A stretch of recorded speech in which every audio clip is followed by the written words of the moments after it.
What's going on, everyone? So reports have came out that the Rockets are working on a trade for Kevin Porter, along with draft compensation in wake of charges of felony assault, strangulation due to an alleged attack on his girlfriend. Now, I'm not going to get too heavy and really talk about the accusations or anything like that. If you want to know exactly what happened, you can look it up. It's all over the place. And I'm sure most of you are aware of the situation. Even read it in that little brief snippet there. But Kevin Porter Jr. is now available. And of course, a lot of Laker fans are saying, go get him. You can get him cheap, all that jazz.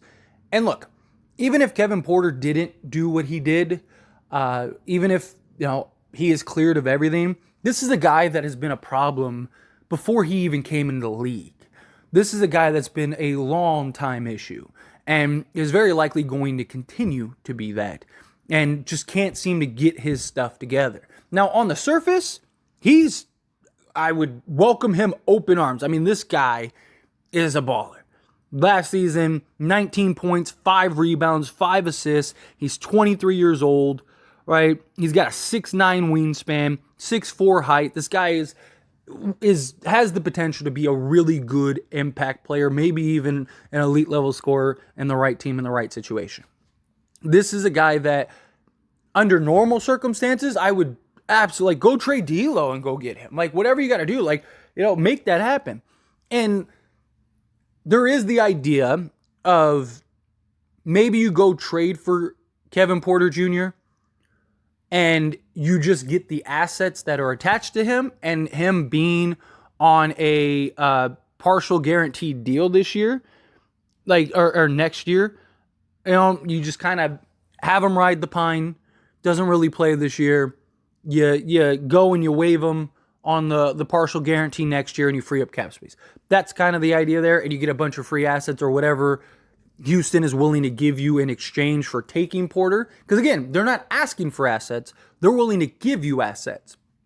Problem is, Lakers don't have a way to trade for him right now. He's making just under $16 million. Making $15,860,000. The Lakers don't have tradable assets right now that add up to that. And they won't have that until December.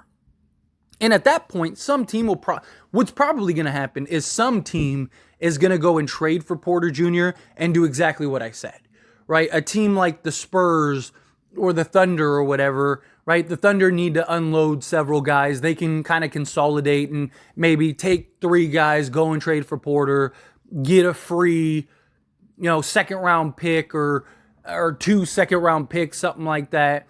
And then they'll just waive or buy out Porter Jr. And because next year he's on a partial guarantee, so they can just kind of buy him out, do whatever, they'll figure it out, and he'll never actually step on the basketball court. That's probably what some team is doing or will do. And yes, theoretically, the Lakers could do that, but who would you trade to go and get Porter Jr. and then waive him and get rid of him just to get 2 second round picks? It makes no sense, because the only guy that you could potentially trade for him would be D'Lo, but you're not trading for him as a player, you're trading him for picks, right? So the only thing that would make sense is if the Lakers actually wanted to trade for him, the player. And if that's the case, you need to stay as far away from this guy as possible. He is undoubtedly talented. There's no question about his talent. The guy is a very talented player. He's still extremely young, has a lot of basketball ahead of him. If he wasn't this nightmare off the basketball court. There's been questions about him culturally with the Rockets. He's been suspended. There's just that's the last thing the Lakers need. Again, on the surface, this guy seems like a no-brainer, right? Even if you fully believe that he didn't do anything, right? Because there were the reports that she was sleeping or whatever at the time that this allegedly happened, right? And again, he may end up getting fully exonerated, and it might turn out that this never happened. It's just the stigma that's around him. It's just the history that he has. He doesn't have this pristine history of like being this guy, and it just like, wow, that was so unexpected. No, like this guy has done this. He has a history of this very thing. That's why it's believable. Again, you're always innocent until proven guilty. None of us are in a position to cast the first stone, nothing like that. But remove the allegations. This could potentially be a major disaster at some point. Basketball sense, again, he makes all the sense in the world. A good, sizable guard that could play the 2 or the 3, go get you 25 and 5. A guy that can just really impact the game a bit on both sides of the basketball. Everything. Like, this guy is a very talented basketball player and has a lot of promise going forward. Play him at the point guard. You can play him at the shooting guard. You can play him at the 3 because he's got the wingspan. Like, he has all the versatility, all the athleticism, all the intangibles. He's had good years shooting the 3 ball. Last year, he was 37% on 6.5 attempts. The year previous to that, on 6.8 attempts, almost 7 attempts per game, he shot 37.5%. He shoots 50% from 2-point range. The guy is a bucket. There's no question about it. There's no questions that this guy could be a guy that could absolutely impact the Lakers team. He's got that dog in him, right? Like, he's a guy that, again, on the surface, has all the things that you could want from a young player, and especially a roster like the Lakers that is kind of in this youthful movement, right? Everyone is like, 23 to 26. And you got all these nice pieces, and it's like, okay, like, he would fit in seamlessly. He would fit perfectly. Like, that makes sense. But then you look at his history. You look at the questions in the locker room. You look at just the trend with this guy, and it's like, how long until it's the next thing? Like, people talk about Kyrie, right? It's funny because, like, like, the Lakers have been trying to chase Kyrie for the last year and a half.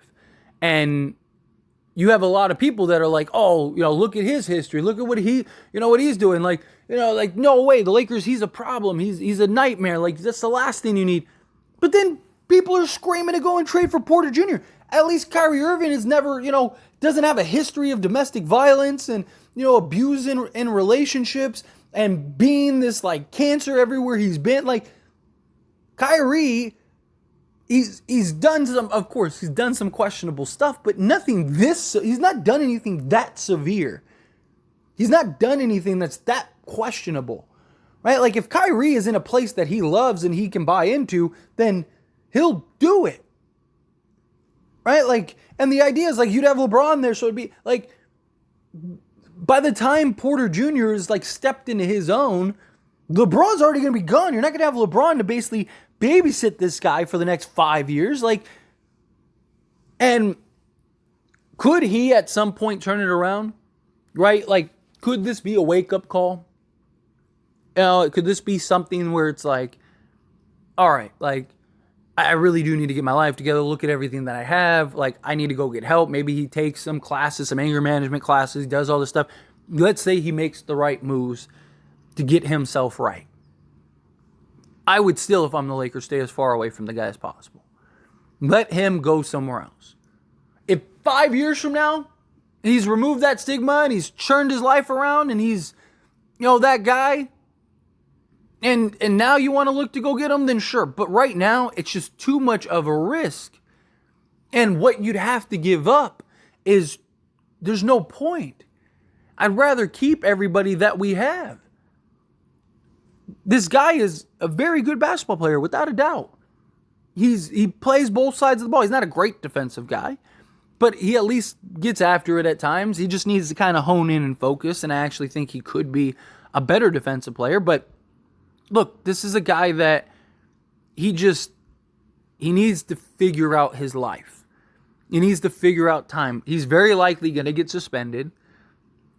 He's very likely, he might even be out of the league if it's that bad, right? Like, so you're going to go and trade, like, let's say you trade D'Lo. You're going to go and trade D'Lo for this guy, and then the NBA suspends him and kicks him out the league, and it's like, you just basically gave D'Lo away for free for 2 second-round picks when you rather would have D'Lo. It makes zero sense.